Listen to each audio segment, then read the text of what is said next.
So ఎలా ఉంది, future ఎలా ఉండబోతోంది?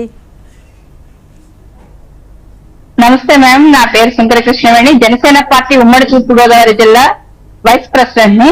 ఇవాళ జనసేన పార్టీ ఇంత అశేషమైనటువంటి విజయాన్ని సాధించింది అంటే కనుక 100% కూడా మా అధ్యక్షుడు పవన్ కళ్యాణ్ గారు విజన్ ఎక్కడ ఫెయిల్ కాలేదండి. ఎందుకంటే కూటమి ఒక కూర్పు కుదర్చడానికి ఆయన పడ్డటువంటి శ్రమ, కూటమి అభ్యర్థులు కూడా గెలవడానికి ఆయన పడ్డటువంటి శ్రమ, ఈ రోజు దానికి తగ్గటువంటి ఫలితాలు కూడా ఈ రోజు ప్రజలు ఇవ్వడం అనేది కూడా మాకు కేడర్లో కొత్త ఉత్సాహాన్ని తీసుకొచ్చింది. జనసేన పార్టీ ఇదే 5 సంవత్సరాల క్రితం అపజయం పాలైనప్పుడు మేము ఎంత దుఃఖంలో మునిగిపోయినామో అది ఫేస్ చేసిన మా అందరికీ తెలుసు. కాకపోతే ఈ రోజు అంతకు మించినటువంటి ఉత్సాహాన్ని మాలో మళ్ళీ పార్టీ ఓటమి చూసినప్పటి నుంచి కూడా నెక్స్ట్ డే నుంచి కూడా మా అధ్యక్షులు పవన్ కళ్యాణ్ గారు మాలో నింపినటువంటి చైతన్యం కావచ్చు, ఆయన తీసుకున్నటువంటి నిర్ణయాలు కావచ్చు, ప్రజలకి ప్రతి విషయంలోనే ఆయన నిలబడినటువంటి అండదండలు కానీ, ఆయన నిలబడినటువంటి ఆయన కష్టార్జితాన్ని ప్రజలకు పంచిపెట్టి ఇవ్వడంలో కానీ మా అధ్యక్షులు పవన్ కళ్యాణ్ గారు పదవిలేని ముఖ్యమంత్రి,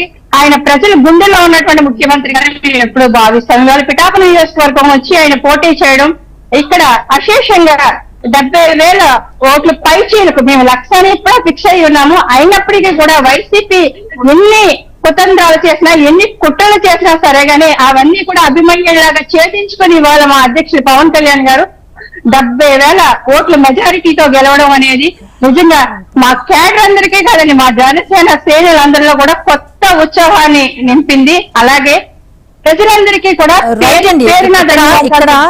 పర్టికులర్ గా పవన్ కళ్యాణ్ గారి గెలుపు గురించి ఎందుకు ఇంత విశ్లేషణ జరుగుతుంది అంటే 2019 ఎన్నికల్లో పాపం అనే ఒక స్థాయి వరకు కూడా వెళ్ళిపోయారు. జనం ఎంతలా వచ్చారు ఆయన సభలకు, కానీ పోటీ చేసిన 2 చోట్ల ఆయన ఓడిపోయిన పరిస్థితి. కానీ ఈసారి 21 స్థానాలు అనేది కాస్త బలంగానే అనుకోవాలి.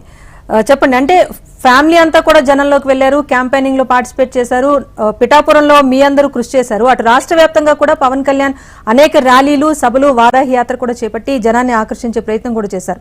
ఇందులో ఫ్యామిలీ సపోర్ట్ ఎంత ఉండింది? మరీ ముఖ్యంగా నాగబాబు గారు చాలా ఇంట్రెస్ట్ తీసుకుని కూడా చాలా సభల్లో పాల్గొన్నారు, మాట్లాడారు. చాలా మంది కార్యకర్తలకు కూడా ఆయన సలహాలు, సూచనలు కూడా అందించారు. సో ప్రెసెంట్ అక్కడ ఉన్నారా, ఏమైనా మాట్లాడతారా?